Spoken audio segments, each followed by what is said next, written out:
তোমার সমস্ত আশ্চর্য ক্রিয়া বর্ণনা করি। আমরা ঈশ্বরের উদ্দেশ্যে যদি সব স্তুতি আরাধনা করি, অথচ সেই সব স্তুতির সময় আমরা অন্য কোনো চিন্তা ভাবনা কি করতে পারি? করি আমরা প্রার্থনায় বসেছি, কিন্তু অনেক সময় অনেক চিন্তা ভাবনা করি। ভক্তদাস কি বলছেন? তিনি বলছেন যে আমি সর্বান্তঃকরণী, অন্তরের মধ্যে যা কিছু রয়েছে, সমস্ত মন, সমস্ত প্রাণ, সমস্ত চিত্ত, সমস্ত শক্তি, সমস্ত অন্তঃকরণ, এইগুলোর মধ্যে দিয়ে সদাপ্রভুর স্তব করো। আর দ্বিতীয় বলছে তোমার সমস্ত আশ্চর্য কাজ, যে ক্রিয়াকলাপ, সেগুলো আমি বর্ণনা করব। এই দুটো বিষয় তিনি বলেছেন। আর দ্বিতীয় বলে যেটা বলছেন, আমি তোমাতে আনন্দ উল্লাস করিব, তুমি সেই পরাৎপর ঈশ্বর, আমি তোমার নামের প্রশংসা করবো। দুটো বিষয়। একমাত্র আনন্দ উল্লাস করতে পারবো আমরা কার উদ্দেশ্যে? না সেই সদাপ্রভুর উদ্দেশ্যে। আর তিনি হলেন কে? না তিনি পরাৎপর ঈশ্বর। তিনি আগে অতীতে ছিলেন, বর্তমানে আছেন, ভবিষ্যতেও থাকবেন। সেই পরাৎপর ঈশ্বরের একটি নাম রয়েছে, সেই নামে আমরা প্রশংসা গান করব, সেই নাম যিশু নাম। তারপরে আমরা দেখি 4 পদে এটা বলছেন, কেননা তুমি আমার বিচার ও বিবাদ নিষ্পন্ন করিয়াছ, ধর্ম বিচার করিয়াছ। আমি কীরূপে জীবনযাপন করছি, কিভাবে কথাবার্তা বলছি, কীভাবে একে অপরের সঙ্গে পরস্পরভাবে আমরা কথা বলছি, ছলনাভাবে না সত্যি হৃদয় সহকারে কথা বলছি, প্রেমের সহকারে, এগুলো তিনি জানেন। তাই এখানে তিনি সেই 4 পদে বলছে, কেননা তুমি আমার বিচার ও বিবাদ নিষ্পন্ন করেছ। আমি কীভাবে জীবনযাপন করছি এটা তুমি সম্পূর্ণভাবে জ্ঞাত আছে, তাই তুমি আমার বিচার নিষ্পন্ন করেছ। আর কি বলছে? তুমি সিংহাসনে বসিয়া ধর্ম বিচার করিয়াছ। তোমার যে ন্যায় দণ্ডের যে সিংহাসন, ন্যায় বিচারের কর্তা হিসাবে যে সিংহাসন, সারা যুগ যুগ ধরে তুমি সেই সিংহাসনকে তোমার সেই সত্যে ন্যায় তুমি সুপ্রতিষ্ঠিত করে রেখেছ, সেই ধার্মিকতা সহকারে সেই সিংহাসনে বসে তুমি আমাদের বিচারটাকে নিষ্পন্ন করেছ। ধন্যবাদ। তারপরে তুমি জাতিগণকে ভর্ৎসনা করিয়াছ, দুষ্টগণকে সংহার করিয়াছ, তুমি অনন্তকালের জন্য তাহাদের নামও লোপ করিয়াছ। যেসব জাতিরা তোমাকে না জেনে না জেনে বিভন্ন হবে, তোমার বিরুদ্ধচারী হয়ে তোমাকে উৎসন্ন করবার জন্য, জগৎ থেকে বিতাড়িত করবার জন্য তারা লেগেছে, তাদের প্রতি তুমি জানো, তাদের প্রতি তুমি যে ব্যবহার করবে সেই কথাটা এখানে বলছে। কেন তুমি জাতিগণকে ভর্ৎসনা করিয়াছ, আর যারা দুষ্ট তাদেরকে তুমি ধ্বংস করে দিয়ে সংহার করেছ, আর তুমি অনন্তকালের জন্য তাদের নাম পর্যন্ত এই পৃথিবী থেকে মুক্ত করে দিয়েছ। হালেলুয়া। তারপরে বলছে, সর্বদা শেষ হইয়াছে, চিরতরে উচ্ছন্ন হইয়াছে, তুমি নগর সকল ধ্বংস করিয়াছ, তাদের নাম পর্যন্ত। তারপরে শেষে কিন্তু সদাপ্রভু চিরকাল সমাসীন থাকবেন। সদাপ্রভু আগে যা অতীতে যা ছিলেন, বর্তমানে তাই একই ঈশ্বর আছেন এবং ভবিষ্যতেও তাই থাকবেন। তিনি বিচারার্থে আপন সিংহাসনও তিনি সেই তার যে নিজের সিংহাসন, সেই সিংহাসনটাকে অটুট রেখেছেন। কোনো সিংহাসন থেকে কেউ তাকে কেড়ে নিতে পারে না। 8 পদে বলছে, কেন পারে না?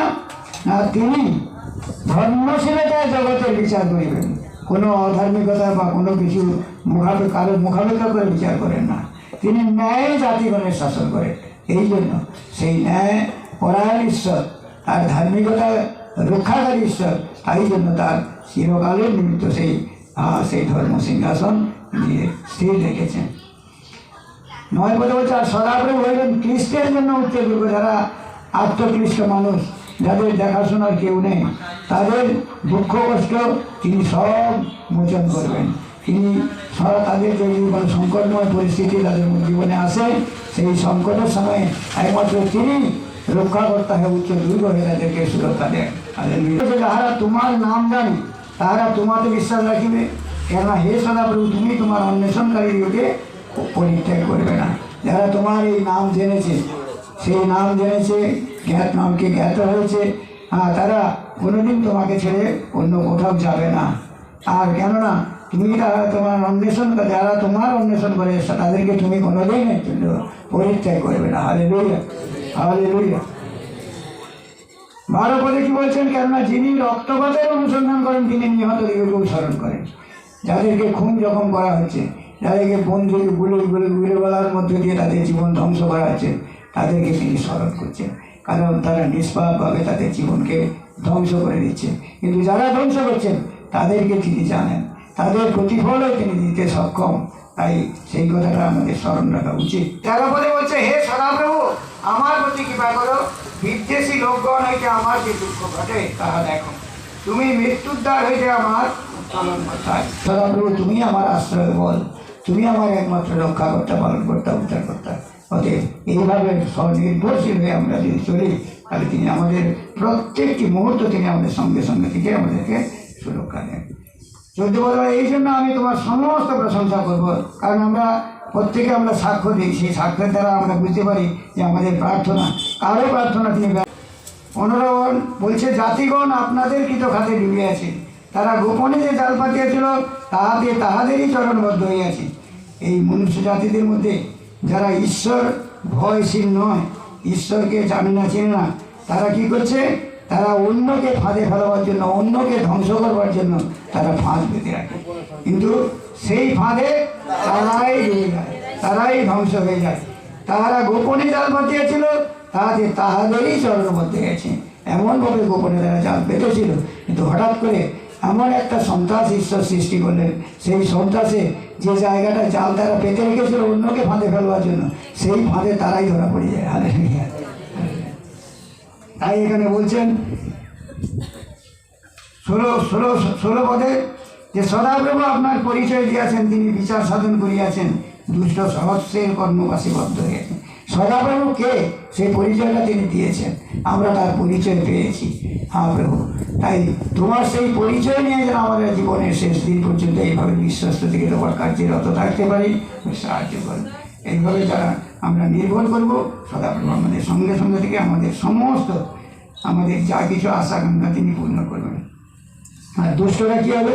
তারা দুষ্টরা তারা তার নিজেদের কর্মপাশে নিজেরাই।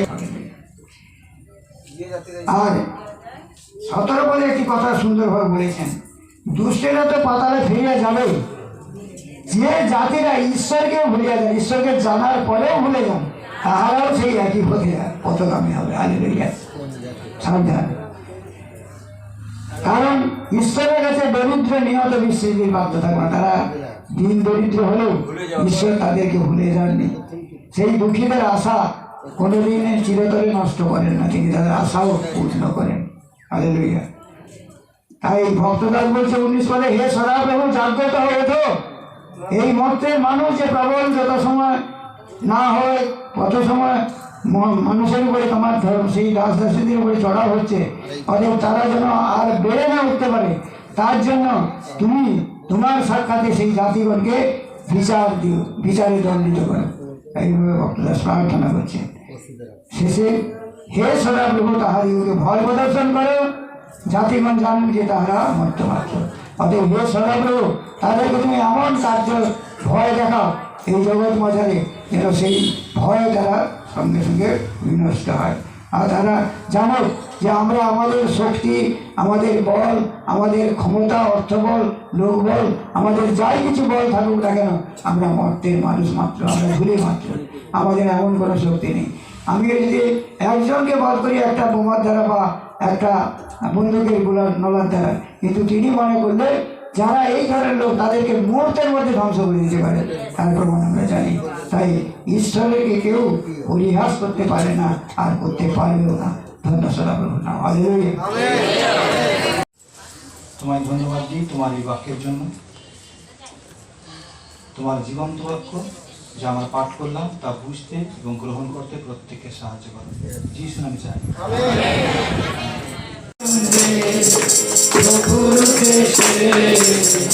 আমি এক নতুন গঙ্গায় আমি এক নতুন গঙ্গায় আমার প্রভুর দেশে আমি এক নতুন গঙ্গায়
তোমরা এই রুটি ভোজন করো এবং এই পান পাত্রে পান করো, ততবার প্রভুর মৃত্যু প্রচার করিয়া থাকো, যে পর্যন্ত তিনি না আইসেন। Hallelujah hallelujah. পাত্রে পান করো ততবার প্রভুর মৃত্যু প্রচার করতে থাকো।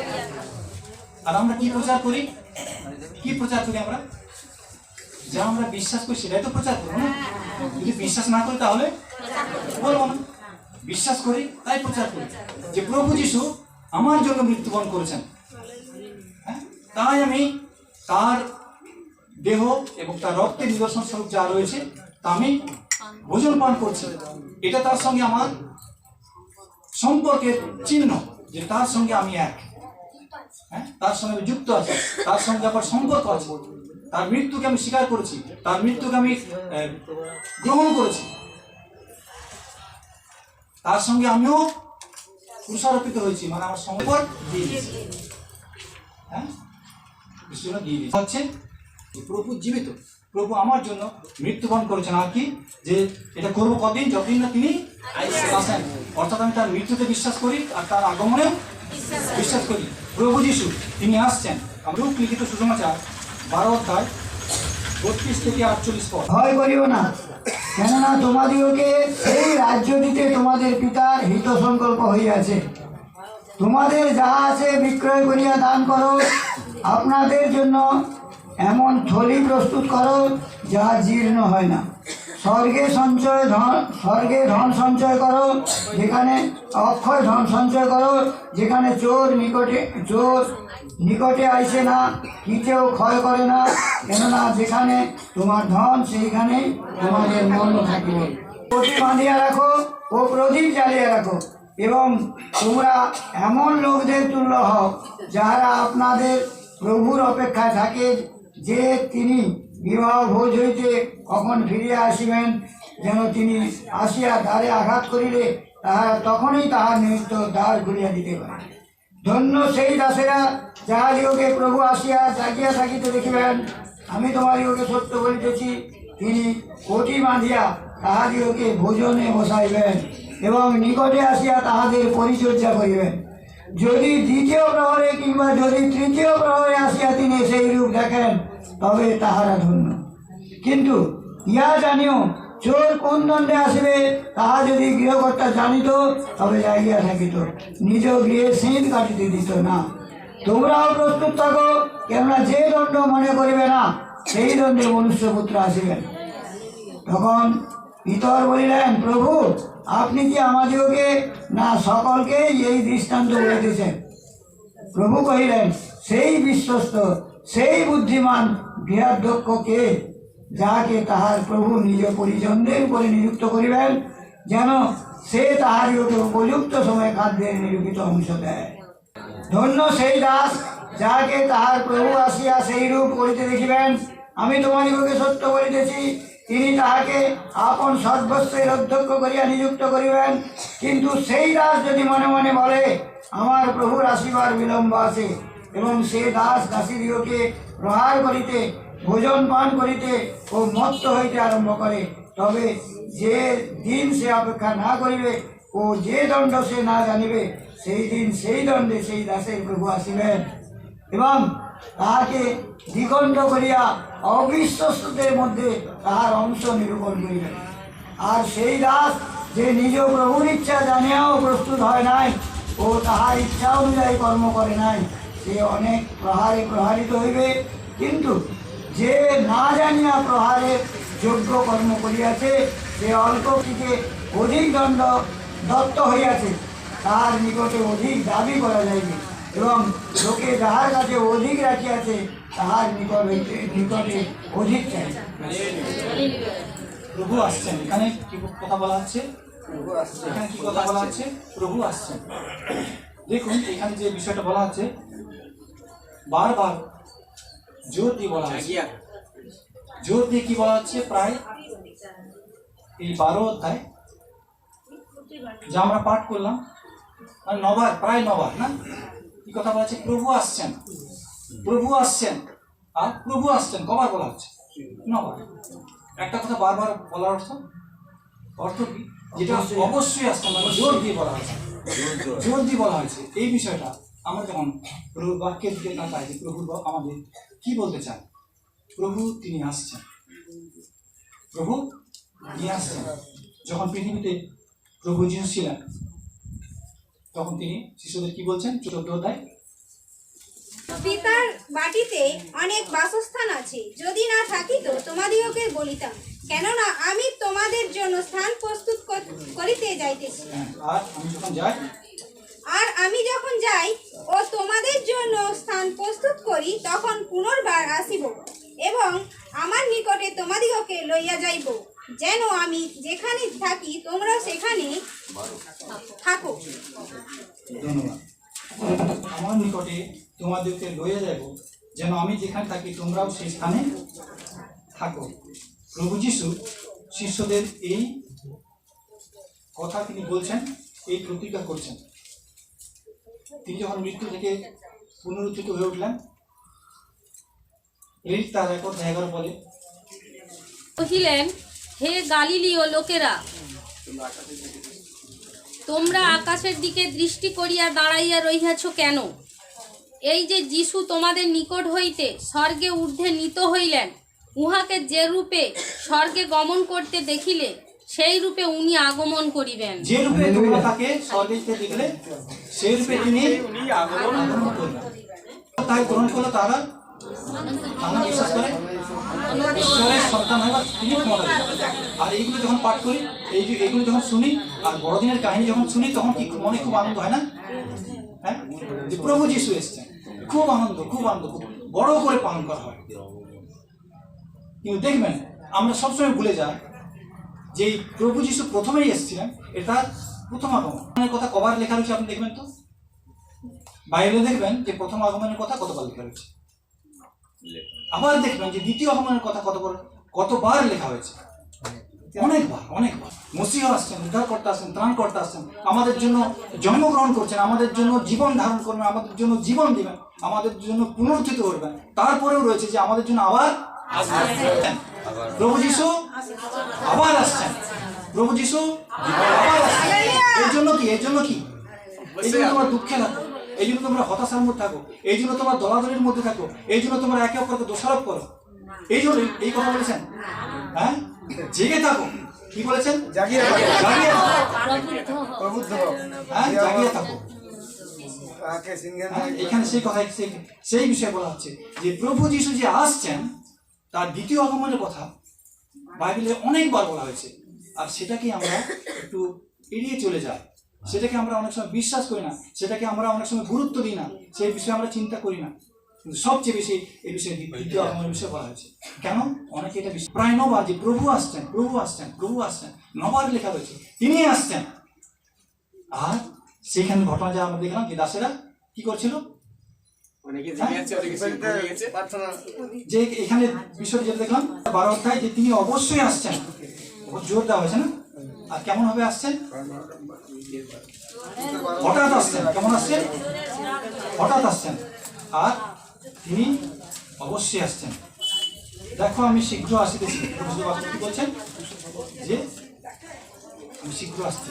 এখানে যে বিষয়টা আমরা দেখলাম, প্রভু যিশু অবশ্যই আসছে।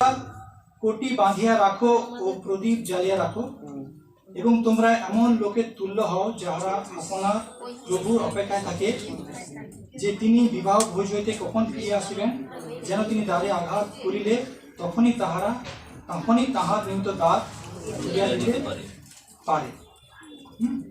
তাহলে কিছু জন তার কথায় বিশ্বাস করবে আর তার অপেক্ষা থাকবে না, যে তিনি কখন আসবেন, তার প্রভু কখন আসবেন বলেছেন, যখন আসবেন তার অপেক্ষায় আমি থাকি। যার দক্ষ কে, যাহাকে তাহার প্রভু নিজ পরিজনদের উপরে নিযুক্ত করিবেন, যেন সে তাহাদেরকে উপযুক্ত সময় খাদ্যে নির্কৃত অংশ দেয়। ধন্য সেই দাস, যাহাকে তাহার প্রভু আসিয়া সেরূপ করিতে দেখিবেন। প্রভুর আগমনে আশায় সেই দাস রয়েছে, যে প্রভু আসছেন আর তিনি যে কাজ আমাকে দিয়েছেন সেই কাজ সে বিশ্বস্ততা সহকারে করছে না। অর্থাৎ যে প্রভু আসবেন তার জন্য সে প্রস্তুত রয়েছে। আমাদেরও প্রভু যিশু বলেছেন যে আমরাও যেন প্রস্তুত থাকি। হ্যাঁ, আর কিছু দাসের এখানে কথা বলা হচ্ছে যারা প্রভুর আগমনের অপেক্ষায় থাকবেন। কিন্তু সেই দাস যদি মনে মনে বলে আমার প্রভুর আসিবার বিলম্ব আছে, এবং সে দাস দাসীদিগকে প্রহার করিতে, ভোজন পান করতে মত্ত হইতে আরম্ভ করে, তবে যে দিন সে অপেক্ষা না করবে সেই দণ্ড, ও যে দণ্ড সে না জানিবে, সেই দিন সেই দণ্ডে সেই দাসের প্রভু আসিবেন এবং তাহাকে দ্বিখণ্ড করিয়া অবিশ্বস্তদের মধ্যে তাহার অংশ নির্পণ করিবেন। হ্যাঁ, আর সেই দাস নিজ প্রভুর ইচ্ছা জানিয়াও প্রস্তুত হয় নাই ও তাহার ইচ্ছানুযায়ী কর্ম করে নাই। একজন দাস সে প্রস্তুত থাকলো যে প্রভু আসছেন আর তার যে কাজ তিনি দিয়েছেন সেই কাজ বিশ্বস্ত সবাই করছেন। আরেকজন দাস সে কি বলছে যে প্রভুর আসার বিলম্ব আছে, সে বিশ্বাস করছে প্রভু আসবে, ঠিক আছে, আসুন, অনেক আসার অনেক সময় আছে, যখন আসবে তখন আমি জেগে যাবো, তখন আমি করে নেবো, তখন যা বলছেন করবো। কিন্তু এরকম হয় না। আর সে কি করলো, ভোজন পান করছে, মত্ত থাকছে, আর তার অধীনে যা তাদেরকে প্রহার করছে, মানে যা খুশি তাই করছে। যে প্রভুর ভয় নেই, প্রভুর আসার ভয় নেই, তার প্রতীক্ষা নেই, তার কাজ নেই। কিন্তু প্রভু বলছে তিনি হঠাৎ আসবেন আর তাকে যোগ্য শাস্তি তিনি বলছেন যে তোমরাও কিন্তু প্রস্তুত থাকো, তিনি আসবেন বলছেন, আসবেন। তাহলে যখন বিশ্বাস করেছো তখন তারা কি করবে, তারা বিশ্বাস করবে। কিছু দাস বিশ্বাস করলো আর কাজ করলো, কিছু লোক বিশ্বাস তো করলো, কাজ করলো না, ঠিক আছে, আগমনের প্রতিজ্ঞায় বিশ্বাস করবে না। হ্যাঁ, এটা হচ্ছে 3 অধ্যায় আমরা দেখি, 3 এবং 4 পদ। শেষকালে উপহাসের সহিত উপহাসকেরা উপস্থিত হইবে, তাহারা আপন আপন অভিলাষ অনুসারে চলিবে এবং বলিবে তাহার আগমনের প্রতিজ্ঞা কোথায়। কেননা যে অবধি পিতৃলোকেরা নিদ্রাগত হইয়াছে সেই অবধি সমস্ত সৃষ্টির আরম্ভ অবধি যেমন তেমনি রহিয়াছে। হ্যাঁ, যে শেষকালে উপহাসের সহিত উপহাসকেরা উপস্থিত হইবে, তাহারা আপন আপন অভিলাষ অনুসারে চলিবে। হ্যাঁ, উপহাস করবে আর নিজের ইচ্ছা মতো তার চলবে। যারা প্রভুর অপেক্ষায় থাকেন তারাও কি নিজের মনের লেখাটি মনের ইচ্ছা মতো চলছে, যা ইচ্ছা করছে, আর এরাও বিশ্বাস করবে না, উপহাস করবে আর নিজের ইচ্ছা মতো আর চলবে। আর বলবে তার আগমনের প্রতিজ্ঞা কোথায়, তার আগমনের প্রতিজ্ঞা কোথায়। আপন আপন অভিলাষ অনুসারে চলিবে এবং বলিবে তাহার আগমনের প্রতিজ্ঞা কোথায়। তিনি যে প্রতিজ্ঞা করেছেন যে প্রভু যিশু যে আসবেন বলেছেন, তার প্রতিজ্ঞা কোথায়, কোথায়। তাহলে তিনি মিথ্যা বলে উড়িয়ে দিয়েছিলেন না, এই দাদা গল্প করেছিলেন, গল্প বলেছিলেন। হ্যাঁ, তিনি গল্প বলেছিলেন, ও হবে কোথায়, কেন লোকেরা নিদ্রাগত, যে অবধি আমাদের পিতৃপুরুষেরা মারা গেছেন সে অবধি সমস্তই সৃষ্টির আরম্ভ অবধি যেমন তেমনই রহিয়াছে। পিতৃপুরুষ তারা মারা গেছেন আর সৃষ্টি যেমন তেমনই চলছে, তেমনই চলেছে। তাহলে আবার কোথায় তার আগমনের প্রতিজ্ঞা কোথায়, তারা বিশ্বাস করবে না, তারা বিশ্বাস করবে না। শেষকালে এই উপহাসক তারা আসবে। প্রভু যিশু বলছেন, তোমরা যারা বিশ্বাস করছো তারা তোমরা আমার প্রতি দৃষ্টি রাখো, কারণ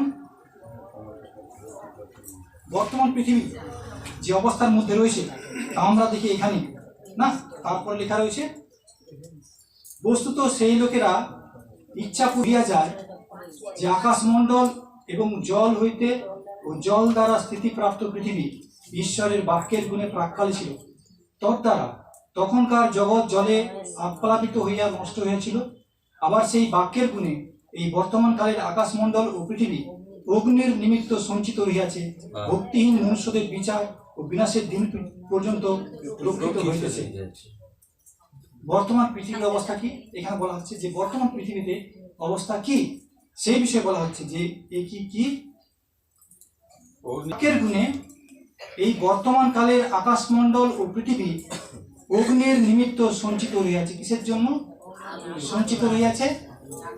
আগুনের মধ্য দিয়ে আগুনের জন্য সেটা সঞ্চিত রয়েছে। বর্তমান পৃথিবী এই আগুনের নিমিত্ত সঞ্চিত রহিয়াছে, ভক্তিহীন মনুষ্যদের বিচার ও বিনাশের দিন পর্যন্ত রক্ষিত হইতেছে। কিন্তু ঈশ্বরের ইচ্ছা কি? ঈশ্বরের ইচ্ছা কি? যে এই যে পৃথিবী যা আগুনের জন্য নির্দিষ্ট হয়ে রয়েছে, যে আগুন দ্বারা সম্পূর্ণ শেষ হয়ে যাবে না? দেখুন, কিন্তু প্রিয়তমেরা, তোমরা এই এক কথা ভুলিও না যে প্রভুর কাছে একদিন সহস্র বছরের সমান এবং সহস্র বছর একদিনের সমান। যে তারা বলছে যে কোথায় তার আগমনের প্রতিজ্ঞা কোথায় গেল? তিনি যে আসবেন, আগমনের প্রতিজ্ঞা কোথায়? ভুলে যায় যে যেমন ছিল তেমন চলছে। কিন্তু এখানে বলা হচ্ছে তেমন চলবে না। তেমন কি বলা হচ্ছে? তেমন চলবে না। ঈশ্বরের বিচার নেমে আসছে, ঈশ্বরের বিচার নেমে আসছে, ঈশ্বরের ক্রোধ নেমে আসছে। কিন্তু একটি সুযোগ তিনি আমাদের দিয়েছেন, একটি সময় আমাদের দিয়েছেন যে প্রিয়তমেরা এই কথা ভুলিও না। প্রভুর কাছে একদিন সহস্র বছরের সমান, সহস্র বছর একদিনের সমান। হাজার বছর একদিনের মতো, একদিন হাজার বছর। হ্যাঁ, প্রভু নিজ প্রতিজ্ঞা বিষয়ে দীর্ঘসূত্রী নন। তিনি যে প্রতিজ্ঞা করেছেন দীর্ঘসূত্রী নন, যে ঠিক আছে করব, কোনো সময় করব, সেরকম না। যেমন কেহ কেহ দীর্ঘসূত্রিতা জ্ঞান করে, কেউ কেউ মনে করে তিনি দীর্ঘসূত্রী, কবে আসবে আসবে, যেমন আসার দেরি আছে। যেমন সেই দাসেরা বলেছিল তার আসার এখনো অনেক দেরি, এখন আমি যা খুশি করতে পারি, আমার মতো চলতে পারি, কিন্তু সময় থাকবে না। কি বলা হচ্ছে? এই বিষয়টা তোমরা মনোযোগ করো, ঈশ্বরের মধুর ভাব তোমরা দেখো। দীর্ঘ সহিষ্ণু কেন? কতকগুলি লোক যে বিনষ্ট হয় এমন বাসনা তাহার নাই। লোকেরা যে বিনষ্ট হয় এটা তার ইচ্ছা নয়, বরং সকলে যেন মন পরিবর্তন পর্যন্ত পৌঁছিতে পায়, এই তাহার বাসনা। ঈশ্বরের এইটাই বাসনা, এইটা তার বাসনা। যে ইচ্ছা কি? যে সবাই যেন তার কাছে আসতে পারে। এই সময়, এই সুযোগ তিনি আমাদের দিয়েছেন। আজকে যদি আমরা সেই প্রভুর আগমনকে যে গুরুত্ব সহ যদি গ্রহণ না করি, 100% বিশ্বাস না করি যে তিনি আসছেন, যদি তিনি আসছেন, তার ভয়ে, তার নির্দেশ, তাহলে যে কোনো মুহূর্তে তিনি আসবেন। সেখানে বলা হচ্ছে কিন্তু প্রভুর দিন চোরের ন্যায় আসবে। হ্যাঁ, চোরের ন্যায় মানে হঠাৎ করে আসবে। চোর যেমন গোপনে গোপনে চলে আসবে, হঠাৎ করে তেমনই চলে আসবে। তখন কি হবে? তখন তুমি কি করবে? তখন কোনো দ্বিতীয় সুযোগ থাকবে না। হ্যাঁ, তখন কোনো দ্বিতীয় মানে করার কিছু থাকবে না। কি বলা হচ্ছে? তখন আকাশমণ্ডল হু হু শব্দ করিয়া উড়িয়া যাবে। আকাশমণ্ডল হু হু শব্দ করে উড়ে যাবে এবং মূল বস্তু সকল পুড়িয়া গিয়া বিলীন হইবে। মূল বস্তু সকল পুড়িয়া গিয়া বিলীন হবে। মূল বস্তু বলতে নির্ভর করে আছে যা কিছু বস্তু পদার্থ যা কিছু রয়েছে পৃথিবীতে, যেগুলো দিয়ে আমরা নির্ভর করে আছি, যা পৃথিবীকে ধরে রেখেছে, সব কিছু, হ্যাঁ, যা কিছু রয়েছে, যে সমস্ত মূল বস্তু সকল পুড়িয়া গিয়া বিলীন হইবে। পৃথিবী ও তাহার মধ্যবর্তী কার্য সকল পুড়িয়া যায়। পৃথিবী ও তার মধ্যবর্তী কার্য সকল পুড়ে যায়। এই কথা এখানে বলা হচ্ছে যে এই হচ্ছে বর্তমান কালের পৃথিবীর অবস্থা। বর্তমান কালের পৃথিবী এই অগ্নির নিমিত্ত সঞ্চিত রয়েছে। কি হবে এখানে বলছে যে সমস্ত কিছু উড়ে যাবে, আকাশমণ্ডল সমস্ত কিছু মূল বস্তু পুড়িয়া যাইবে, পৃথিবী তাহার মধ্যবর্তী কার্য সকল পুড়িয়া যাইবে, পুড়ে যাবে, শেষ। এই রূপে যখন এই সমস্ত বিলীন হইবে, সব কিছু যখন বিলীন হয়ে যাবে, তখন পবিত্র আচার ব্যবহার ও ভক্তিতে কিরূপ লোক হওয়া তোমাদের উচিত। ঈশ্বরের সেই দিনের আগমনের অপেক্ষা ও আকাঙ্ক্ষা করিতে করতে সেই রূপ পাওয়া যায়, যে দিনের হেতু আকাশমণ্ডল জ্বলিয়া বিলীন হইবে এবং মূল বস্তু সকল পুড়িয়া গিয়া ঘুরিয়া যাইবে। তাহলে এই যখন অবস্থা, পৃথিবী অগ্নির জন্য নিমিত্ত সঞ্চিত আছে, আর সব কিছু পুড়ে যাবে, সব কিছু। তাহলে মূল বস্তু যদি পুড়ে যায় তাহলে আমাদের অবস্থা কি হবে? হ্যাঁ, মূল বস্তু মানে যা কিছু পদার্থ রয়েছে, যা কিছু সব পৃথিবী এবং তার সমস্ত কার্য যা আছে, যা মানুষ করেছে, যা কিছু হয়েছে, যত সমস্ত সমস্ত কি হচ্ছে বিলীন হয়। বিলীন মানে শেষ। আর সেখানে আমাদের অবস্থা কি? সেই বলা হচ্ছে এখানে। তাহলে এখন আমাদের কেমন লোক হওয়া দরকার সেটা তোমরা দেখো। ভক্তিতে, পবিত্রতায় কেমন লোক হওয়া দরকার, ঈশ্বরের সেই দিন আসার আগমনের অপেক্ষা করতে গেলে কেমন লোক হওয়া দরকার তোমরা দেখো। নিজেদের দিকে তোমরা তাকাও, নিজের দিকে তোমরা তাকাও। কেন কি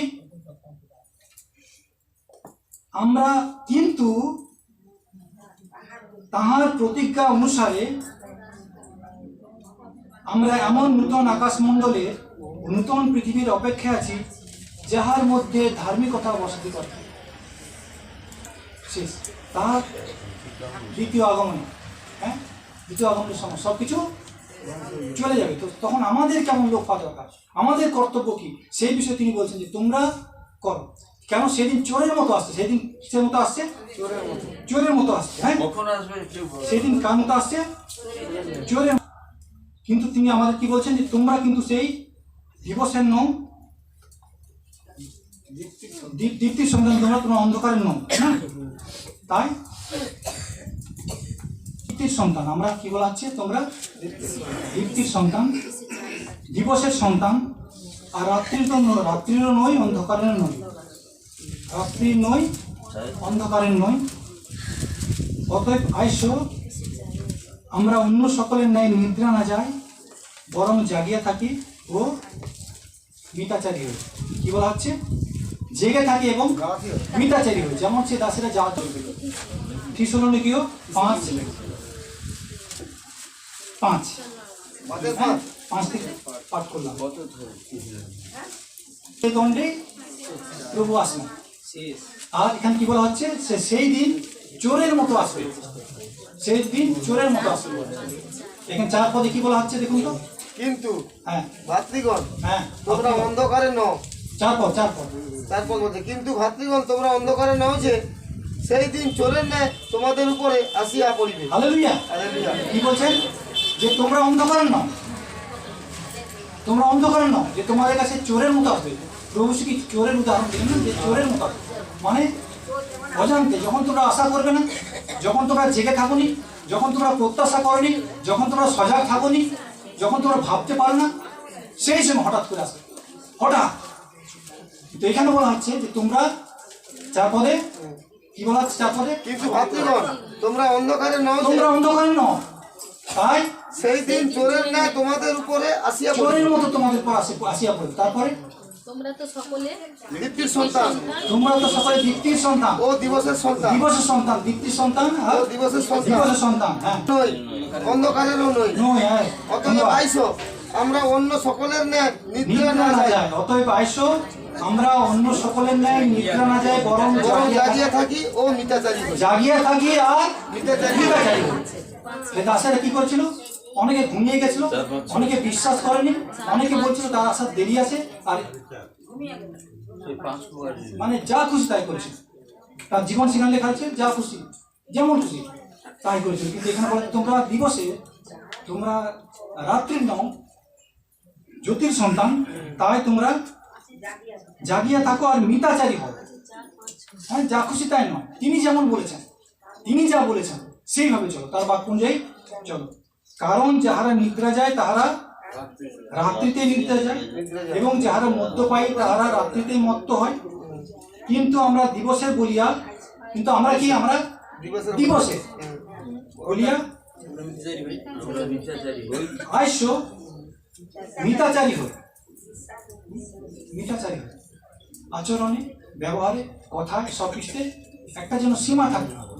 কথার মাঝে, ব্যবহারের মাঝে, সম্পর্কের মাঝে, সব কিছুর মাধ্যমে যে সীমা দিয়েছেন সীমার মধ্যে থাকতে বলছি। সেই সীমার মধ্যে যেন আমরা থাকি, সেটা যেন ভেঙে না যায়। আর যদি পেয়ে যায় সেটা কি হবে? অমিতাচার। অমিতাচার মানে নিজের ইচ্ছা মতো। তাহলে আমার প্রভুর বাইরে যায়, তাহলে তার কি বলা আছে? তারা পৃথিবীর সঙ্গে তারাও নষ্ট হবে। মিতাচারী হয়ে আর কি বলা আছে? বিশ্বাস ও প্রেম রূপ বুক পাটা করি। বিশ্বাস আর প্রেম রূপ বুক পাটা আমরা করে থাকি, যাতে আমরা রক্ষা পেতে পারি, এবং পরিত্রাণের আশারূপ শিরস্থ মস্তকে দিই। কেন এসব করবো? কেন এসব করবো? প্রভু তো আসছেন, কেন এসব করবো? তারপরে দেখা যাচ্ছে কেন করতে হবে। প্রত্যেকটার কারণ রয়েছে, প্রত্যেক বিষয়ের কারণ রয়েছে। কেন? যে ঈশ্বরের সে ক্রোধ প্রকাশিত হওয়ার সময়, ঈশ্বরের সে আগুন প্রকাশিত হওয়ার সময়, যখন সমস্ত কিছু বিলীন হয়ে যাবে, সমস্ত কিছু বিলীন হয়ে যাবে, সমস্ত কিছু বিলীন হয়ে যাবে। তারপরে পদে কি লেখা হয়েছে দেখুন। কেননা ঈশ্বর আমাদিগকে ক্রোধের জন্য নিযুক্ত করেন নাই, কিন্তু আমাদের প্রভু যীশু খ্রিস্ট দ্বারা পরিত্রাণ লাভের জন্য হালেলুয়া। তিনি আমাদের নিমিত্ত মরিলেন, হালেলুয়া। যেন আমরা জাগিয়ে থাকি। কেন এই জন্য আমাদের করতে হবে যে ঈশ্বর আমাদের ক্রোধের জন্য ক্রোধের জন্য নিযুক্ত করেন নাই, নিযুক্ত করেননি। হ্যাঁ, কিন্তু কেন? কিন্তু আমাদের প্রভু যীশু খ্রিস্ট দ্বারা পরিত্রাণ লাভের জন্য। কেননা ঈশ্বর আমাদেরকে ক্রোধের জন্য নিযুক্ত করেন নাই, কিন্তু আমাদের প্রভু যীশু খ্রিস্ট দ্বারা পরিত্রাণ লাভের জন্য। পরিত্রাণ লাভ যেন সেই জন্য তিনি আমাদেরকে নিযুক্ত করেছেন। তিনি আমাদের জন্য মরলেন, প্রভু যীশু আমাদের জন্য মরলেন, যেন আমরা জাগিয়ে থাকি বা নিদ্রা যায় তাহারই সঙ্গে জীবিত থাকি। হ্যাঁ, জাগিয়ে থাকি বা নিদ্রা যায় মানে বেঁচে থাকি অথবা মারা যায়, তার সঙ্গে যেন আমরা থাকি। হ্যাঁ, এটা তিনি বলছেন। এই সকল কথা বলিয়া একজন অন্যকে সান্ত্বনা দাও, যে প্রভু আসছেন, আমাদের এই জীবন এটাই স্বপ্ন কিন্তু তিনি আসছেন, তিনি আমাদের তার কাছে গ্রহণ করবেন। সমস্ত কিছু বিলীন হয়ে যাবে, তার মধ্যে আমরা যখন তার পথে চলবো। আর কি লেখা রয়েছে এরপরে? কি যে নতুন আকাশ নতুন পৃথিবী নেমে আসছে, যার মধ্যে ধার্মিকতা বসতি করেন, যার মধ্যে ধার্মিকতা বসতি করেন সেই ঈশ্বর তিনি বসবাস করবেন, এবং তার সঙ্গে আমরা বসবাস করবো। সেইটি আজ্ঞা দিচ্ছেন, তোমরা কোটি বাঁধিয়া রাখো। 35 পদে 12:35, তোমরা কোটি বাঁধিয়া থাকো মানে প্রস্তুত থাকো। হ্যাঁ, প্রদীপ জ্বালিয়ে রাখো, অর্থাৎ সৎকর্ম, যে তিনি যে আলো তোমার জীবনে জ্বেলে দিয়েছেন, সে আলো তোমরা জ্বালিয়ে রাখো, সেটাকে নিভতে দিও না। হ্যাঁ, তার জ্যোতি যেন তোমার মধ্যে দিয়ে ছড়িয়ে পড়ে। প্রদীপ জ্বালিয়ে রাখো। আর লুক 40 পদে বলছে যে প্রস্তুত থাকো, যে প্রস্তুত থাকো, যে প্রভু আসছেন। বিশ্বাস সহকারে জেগে থাকো, আর হতাশ হও না, নিরাশ হও না, আর ভেঙে পড়ো না। আর কি যে তুমি যে হলো না, হবে না, হলো না, আর কবে আসবেন ঠিক নেই, হবে কি হবে না এইসব নয়। মনটাকে যেন একদম ধারণ করতে বলছেন, যেন 100% বিশ্বাস করতে পারবে। হ্যাঁ, এই সময় দিয়েছেন সবার জন্য, আমাদের কাজের জন্য, এবং যারা ফিরেননি তাদের জন্য ঈশ্বর সুযোগ দিয়েছেন যেন তারাও ফিরতে পারে। এই বিষয়ে লক্ষ্য রাখি যে তার কাছে আমাদের সময় যেমন অতি সীমিত, 30, 40, 50, 60, 70, 80। তার সময় কত? তিনি ছিলেন, তিনি আছেন, আর কি তিনি আসিতেছেন। এই বিশ্বাস তিনি বলছেন তোমরা এই জন্য, তিনি যে আসছেন এই জন্য তোমরা সংযত হও, মিতাচারী হও, বিশ্বাস এবং প্রেমের বুকপাটা করো, আর পরিত্রাণ শিরস্থান, আশার শিরস্থান মস্তকে ধারণ করো।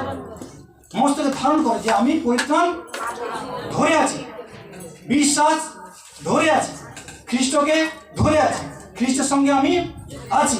তারপর জেগে থাকি বা নিদ্রা যাই যেন তাই সঙ্গে আমি থাকি। হ্যাঁ, তাই বলা হচ্ছে সাধুপোল তিনি বলছেন যেমন আমাদের জন্য মৃত্যুবরণ করেছিলেন যেন আমরা পরিত্রাণ লাভ করতে পারি। তিনি মৃত্যুবরণ করেছেন, আবার পুনরুত্থিত হয়ে উঠেছেন। আমরা যখন বিশ্বাস করেছি আমরাও তার সঙ্গে পুনরুত্থিত হয়ে উঠবো, আর তার সঙ্গে মিলিত হব। দ্বিতীয় থেসলোনিকে সেই কথা বলছি, যেটা পাঠ করছি তার আগে লেখা রয়েছে। যে আমরা তার সঙ্গে থাকবো, সতত তার সঙ্গে থাকবো, সতত তার সঙ্গে থাকবো। এই বিশ্বাস যদি আমাদের থাকে, এই প্রত্যাশা যদি আমাদের থাকে, এই দৃঢ় নিশ্চয়তা যদি আমাদের থাকে, আমরা সততাকে প্রভুতে আনন্দ করবো, সততে প্রভুতে আনন্দ করবো। আর তার নিরূপিত পথে সে মিতাচারী হয়ে আমরা থাকবো। যখন এই রূপে ঈশ্বরের ক্রোধ নেমে আসবে, ঈশ্বরের বিচার নেমে আসবে, যেন আমরা সেই বিচারে সেই প্রভুর সঙ্গে থাকতে পারি, প্রভুর কাছে উপস্থিত হতে পারি। প্রভু কখন এই সমস্ত হবে? তিনি বলছেন যে তোমরা পৃথিবীর ভাব বুঝতে পারো, আর এগুলো বুঝতে পারছো না। আমার আশা আর বিলম্ব নেই, আর অল্পকাল বাকি হয়ে আসবো। প্রভু সে বারবার বলেছেন, আর শেষ দিকে আমি তাকে চাই, যে আমাকে বিশ্বাস করে। আর বারবার তিনি বলছেন সেখানে শিষ্যদের যে শেষ দিনে আমি তাকে উঠাবো, তাকে আমি আবার তুলবো। প্রভু সে কখনো মিথ্যা বলেনি, কখনো মিথ্যা কাজ করেনি, কোনো অন্যায় কাজ করেনি। তিনি যা বলেছেন তা তিনি করেছেন। তিনি অবশ্যই আসবেন। তিনি বলছেন, ভিতর বলছেন প্রভু কখন হবে? তিনি বলছেন তোমরা যদি পশ্চিমে মেঘ দেখো, পশ্চিমে যদি তোমার মেঘ দেখতে পাও, কি বলো যে বৃষ্টি হবে, আর তেমনই হবে। দক্ষিণ দিক দিয়ে বাতাস বয়, তোমরা কি বলো যে রোদ হবে, রৌদ্র হয়ে যায়। পৃথিবীর ভাব এগুলো অবশ্যই হবে। স্থানে স্থানে যুদ্ধ, আর যুদ্ধের জনরব, মহামারী, আর ভূমিকম্প, দুর্ভিক্ষ, এই সমস্ত হবে। কাছে নিন্দিত হবে। পরে তিনি জৈতুন পর্বতের উপরে বসিলে শিষ্যরা বিরলায় তাহার নিকটে আসিয়া বলিল, আমাদেরকে বলুন দেখি এই সকল ঘটনা কখন হবে? যে প্রভু বলুন এই সমস্ত ঘটনাই বলছেন কখন হবে? হ্যাঁ, আপনার আগমনের ও যুগান্তের চিহ্ন, আপনি আসবেন এবং যুগের শেষ হবে, এর চিহ্নটা কি? যিশু উত্তর করিয়া তা কহিলেন, দেখিও কেউ যেন তোমাদিগকে না ভুলায়, কেননা অনেকে আমার নাম ধরিয়া আসিবে, বলিবে আমিই সেই খ্রিস্ট, আর অনেক লোককে ভুলাই। আমার নাম ধরে অনেকে আসবে, আর অনেক লোককে ভুলিয়ে নিয়ে। তাই তোমরা এই বাক্য দেখো আর সচেতন থাকো।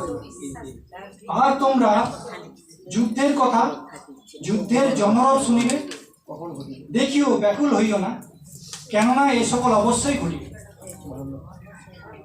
কিন্তু তখনও শেষ নয়। কি বলছে? তখনও শেষ নয়। যখন শুনি আমরা কি মনে হয় শেষ, সবাই বলতে শুরু করে এই কথাই শেষ। হ্যাঁ, যখনই কিছু হয় এই কথাই শেষ, তখনও শেষ নয় বলা হচ্ছে, কিন্তু তখনও শেষ নয়। কারণ জাতির বিপক্ষে জাতি, রাজ্যের বিপক্ষে রাজ্য উঠিবে, স্থানে স্থানে দুর্ভিক্ষ ও ভূমিকম্প হইবে। প্রভু যখন বলছেন অবশ্যই, কিন্তু এ সকলই যাতনার আরম্ভ মাত্র। এইগুলো যে হবে, এগুলো যাতনার শুরু। এখনো অনেক পথ বাকি, এখনো অনেক পথ বাকি। সেই সময় লোকেরা ক্লেশ দিবার জন্য তোমাদেরকে সমর্পণ করিবে, তোমাদের সমর্পণ করবে, ও তোমাদেরকে বধ করিবে, আর আমার নাম প্রযুক্ত সমুদ্র জাতি তোমাদেরকে দেশ করিবে।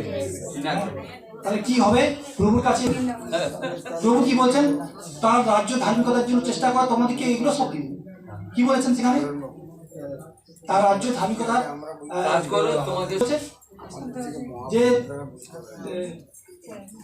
প্রথমে তার রাজ্য ধার্মিকতার চেষ্টা করে, তাহলে এই সকল বস্তু তোমাদের। এই কথা শুনে আমাদের মনে খুব খুশি হয়েছে না অনেক সময়, যে বাবা সব পেয়ে গেল, কোনো কিছু থাকবে না, সম্পদ পেলাম আর প্রতিপত্তি পেলাম, যা কিছু দরকার সব পেলাম, জমি জায়গা সব পেয়ে গেলাম। কিন্তু এখানে আরেকটা কথা বলা আছে যে আমার নাম প্রযুক্ত সমুদ্র জাতি তোমাদেরকে দেশ করবে। সমুদ্র জাতি, কোনো জাতি বাদ থাকবে, সমুদ্র জাতি তোমাদের দেশ করবে, দোষারোপ করবে তোমাদের।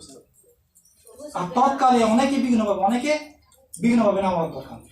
হ্যাঁ বাবা, এক কথা শুনে এসেছিলাম যে করো আর তোমার সব দেবে। আর এখানে তো অন্য কথা দরকার নেই।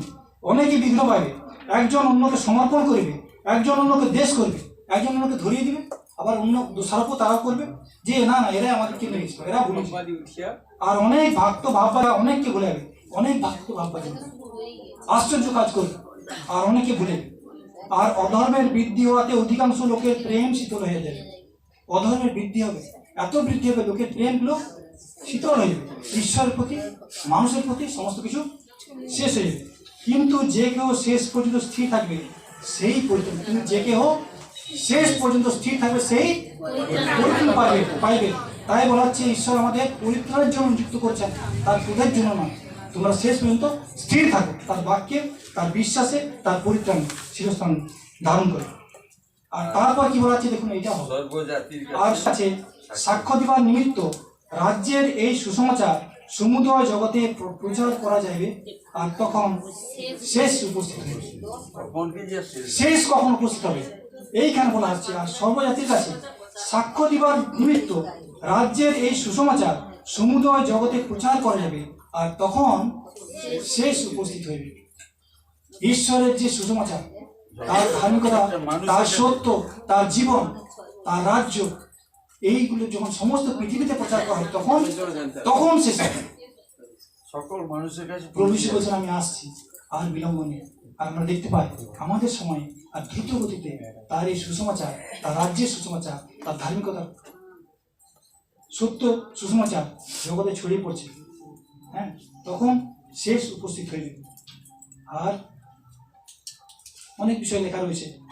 তিনি এখানে আবার তখন ভক্তিতে এবং পবিত্রতায় কিরূপ লোক হওয়া দরকার এটা তোমরা দেখো। ভক্তিতে এবং পবিত্রতায় কিরূপ লোক হওয়া দরকার তোমরা দেখো। কেন? তিনি আসছেন, তার আগমন সন্নিকট। সেই দিনের আকাঙ্ক্ষা করতে করতে তোমরা সেই দীপ্তির সন্তানের মতো তোমরা কাজ করে চলো। হ্যাঁ, দীপ্তির সন্তানের মতো তোমরা কাজ করে চলো।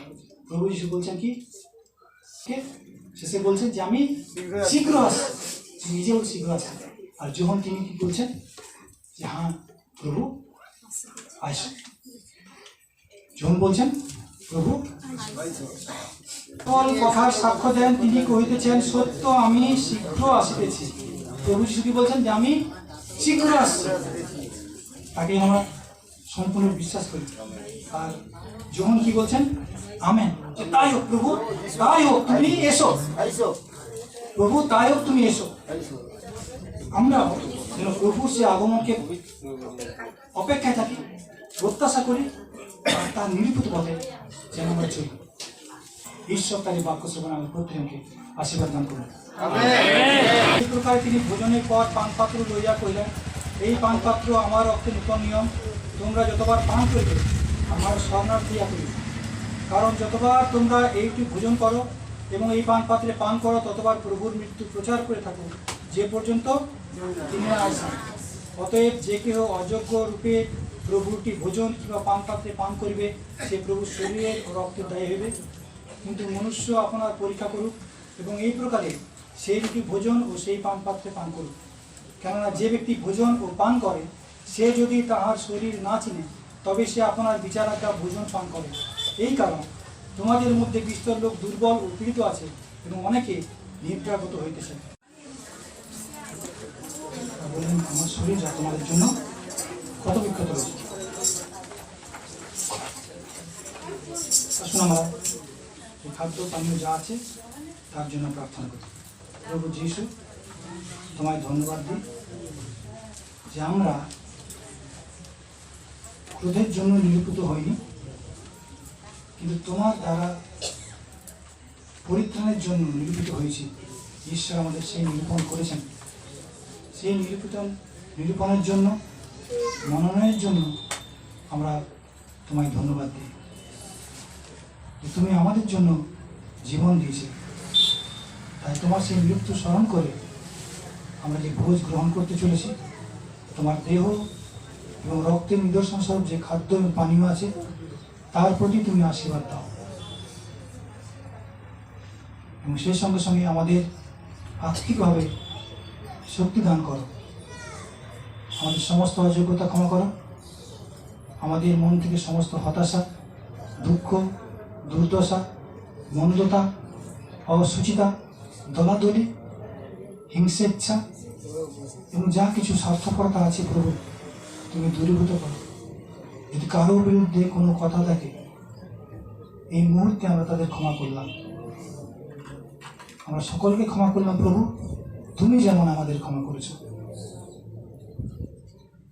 আমাদের যোগ্য রূপে তোমার এই ভোজ গ্রহণ করতে সাহায্য করো।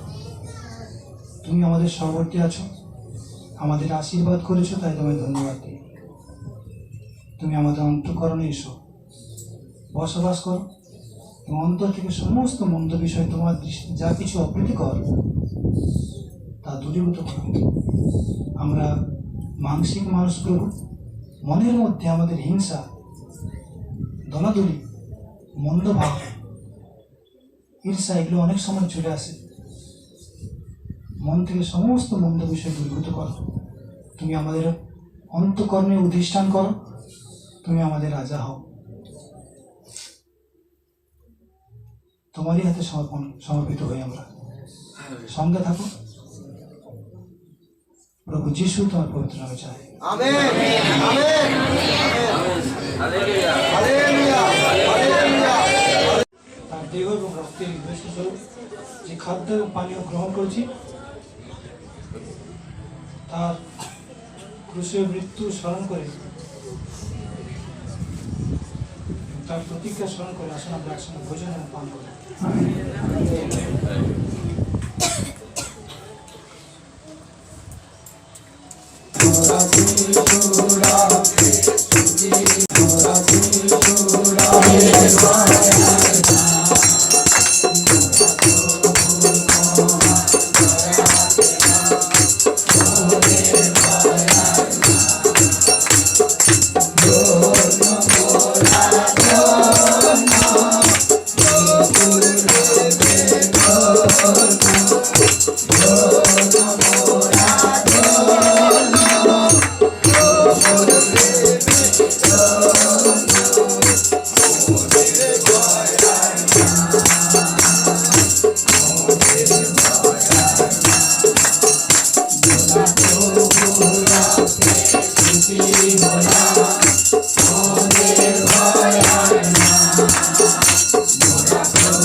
প্রত্যেকের জন্য তুমি জীবন যাপন করেছিলে, ক্রুশের মৃত্যু বরণ করেছিলে আমাদের পরিবর্তে যেন আমরা রক্ষা পাই, এবং আবার তুমি পুনরুত্থিত হয়ে উঠেছো এবং বলেছো যে আমি আবার আসছি। তুমি আসছো প্রভু, সেই দিনের অপেক্ষায় তোমার বাক্য যে রূপ বলে, যেন আমরা মিতাচারী হই, দিবসের সন্তানের উপযুক্ত হবে জীবনযাপন করতে পারি। কারণ তুমি আমাদের পরিত্রাণের জন্য নিরূপণ করছো, সেই পরিত্রাণ যেন আমরা ধরে রাখতে পারি। প্রত্যেককে আশীর্বাদ করো, অন্য কোনো বিষয়ের দিকে নয়, অন্য কারো প্রতি নয়, কিন্তু প্রভু তোমারই প্রতি দৃষ্টি রেখে আমাদের চলতে, জীবনযাপন করতে তুমি সাহায্য করো। প্রত্যেককে তুমি সাহায্য করো। তুমি যে আসছো আমার বিশ্বাস করি, সে অনুযায়ী তোমার ভয়ে চলতে সাহায্য করো। যারা আজকে আসতে পারেনি প্রভু, তাদেরও তুমি আশীর্বাদ দান করো। সকলে আমরা তোমার হাতে সমর্পিত হই। আমাদের সমস্ত প্রয়োজন যা কিছু রয়েছে সমস্ত তুমি জমান দাও প্রভু। যা কিছু সমস্যা রয়েছে তোমার যিশু নামে তুমি দূরীভূত করো। যা কিছু রোগ ব্যাধি রয়েছে যিশু নামে তুমি সুস্থতা প্রদান করো প্রভু। যেন আগামী দিনে এসে তোমার সাক্ষ্য আমরা দিতে পারি। যারা বিভিন্ন স্থান থেকে এসছেন, যখন ফিরে যান তোমার আনন্দে ফিরে যেতে সাহায্য করো। তোমার সুরক্ষার মধ্যে প্রত্যেকে রাখো। যারা তোমার সামনে বিভিন্ন বিষয় রেখেছেন, যা কিছু রেখেছেন তোমার কাছে প্রভু, তোমার মেজের সামনে সমস্ত কিছুতে তোমার আশীর্বাদ পিতা পুত্র পবিত্র আত্মার নামে তুমি অভিষেক করো। প্রত্যেককে মনোমতো আশীর্বাদ তুমি দাও প্রভু। মনোবাঞ্ছা তুমি পূর্ণ করো। যে সামান্য উপহার তোমার চরণ তলে এনেছি, সেই উপহার তুমি গ্রহণ করো, তোমার কাজে ব্যবহার করো। প্রত্যেক ভাণ্ডারকে তুমি পূর্ণ রাখো। আমাদের হৃষ্ট চিত্তদাতা তুমি করো। তোমার উদ্দেশ্যে যেন আমরা আরো দিতে পারি, সেই মতো আমাদের সাহায্য করো। আমাদের আত্মিক খাদ্য প্রভু যিশু তোর পবিত্র চাই। আমরা প্রার্থনা করি। হে আমাদের স্বর্গস্থ পিতা, তোমার নাম পবিত্র বলিয়া মান্য হোক। তোমারই রাজ্য আসুক। তোমার ইচ্ছা স্বর্গে যেমন তেমনই পৃথিবীতে সিদ্ধ হোক। আজ আমাদের প্রয়োজনীয় খাদ্য আমাদের দাও, আর আমাদের অপরাধ সকল ক্ষমা করো, যেমন আমরাও আপন আপন অপরাধীকে ক্ষমা করিয়াছি। আর আমাদের পরীক্ষাতে আনিও না, কিন্তু মন্দ হইতে রক্ষা করো। যেহেতু রাজ্য, পরাক্রম ও মহিমা যুগে যুগে তোমারই হোক। আমেন। Hallelujah, hallelujah, hallelujah.